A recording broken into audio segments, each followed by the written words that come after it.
বিশ্বের প্রথম যন্ত্রচালিত গাড়িটির মালিক জার্মানি। 1885 সালে বেঞ্জ পেটেন্ট মোটর ওয়াগন নামে তারাই প্রথম ইঞ্জিন চালিত গাড়ি নির্মাণ করে। কার্ল বেঞ্জ নামে জার্মান প্রকৌশলী 1886 সালের 3রা জুলাই প্রথমবারের মতো জনসমক্ষে গাড়িটি চালিয়ে দেখান। $150 সমমূল্যের এই গাড়িটির বর্তমান বাজার মূল্য প্রায় $5100 মতো হবে। ঘন্টায় মাত্র 16 কিলোমিটার বেগে চলতে সক্ষম ওই গাড়িটি সর্বোচ্চ 106 কিলোমিটার একটানা চলার রেকর্ড করেছিল।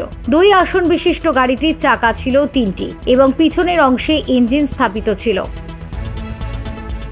আধুনিক বিশ্বের নামকরা বিভিন্ন ব্র্যান্ডের সুপার গতির মোটরসাইকেল থাকলেও প্রথম মোটরসাইকেলটি তৈরি করা হয় 1894 সালে। সেটিই ছিল বাজারে চালানোর মতো প্রথম মোটরসাইকেল। গাড়ির মতো মোটরসাইকেলেরও জন্মস্থান জার্মানি। দেশটির অন্যতম শহর মিউনিখে মাত্র 50 কেজি ওজনের মোটরসাইকেলটি প্রথম বাজারজাত করা হয়। ঘন্টায় সর্বোচ্চ 45 কিলোমিটার বেগে চলতে সক্ষম মোটরসাইকেলটিতে একজনই আরোহী বসতে পারতেন। প্রথম তৈরি করা এই মোটরসাইকেলটির মডেলে মোট 2000 কপি বাজারে আনা হয়েছিল।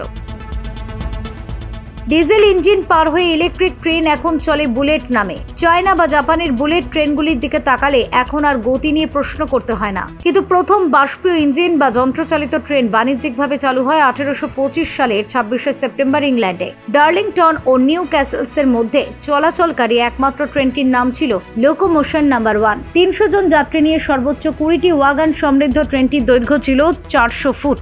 গতিবেগ ছিল ঘন্টা প্রতি সর্বোচ্চ 19 কিলোমিটার। মালামাল পরিবহন করার স্বার্থে মাঝে মধ্যে ওয়াগন কম বেশি করে আকারে ছোট বড় করে নেওয়া যেত। বিশ্বের প্রথম আধুনিক হেলিকপ্টারের নাম ভট সিকোরস্কি ভিস-300। সর্বপ্রথম আকাশে ওড়ানো হয় 1939 সালের 14 সেপ্টেম্বর। আমেরিকান বিখ্যাত বিজ্ঞানী ইগর সিকোরস্কি এটি নির্মাণ করেন। সর্বোচ্চ 80 কিলোমিটার বেগে 121 কিলোমিটার দূরত্ব অতিক্রম করতে সক্ষম এই হেলিকপ্টারের আসন ছিল মাত্র একটি। আকাশে উঠতে পারত একটানা 1.5 ঘন্টা। আন্তর্জাতিক রুটে যাত্রী পরিবহনের জন্য 1919 সালের 25শে অগস্ট প্রথম বিমান ওড়ানো হয়। প্রথম বিশ্বযুদ্ধের পর air transport and travel limited নামে ব্রিটিশ এয়ারলাইন্সের বিমানটি একজন যাত্রী এবং কিছু মালামাল পরিবহনের উপযোগী করে কিছুটা পরিবর্তন এনে বিমানটি চালু করেন। এরিকো DH-4A8 নামের এই বিমানটি দিয়ে লন্ডন থেকে প্যারিসে একটানা 2.5 ঘন্টা উড়ে চলাচল শুরু হয়। প্রথম যাত্রায় একজন সাংবাদিক ও অল্প কিছু মালামাল নিয়ে এটি উড্ডয়ন হয়। তৎকালীন 44 পাউন্ড, যা বর্তমানে 1700 পাউন্ডের সমান ছিল একটি টিকিটের মূল্য।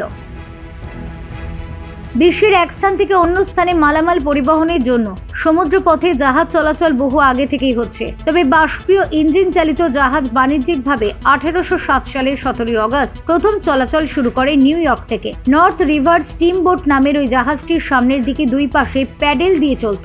ঘন্টায় গতিবেগ ছিল সর্বোচ্চ 8 কিলোমিটার। 54টি কক্ষ বিশিষ্ট ছোট এই জাহাজটিতে রান্নাঘর, বার সহ ক্রুদের জন্য আলাদা কক্ষও ছিল। এর আগেও বিভিন্ন সময় বাষ্প চালিত জাহাজ আবিষ্কার হয়, তবে সেগুলি বাণিজ্যিকভাবে সফল ছিল না।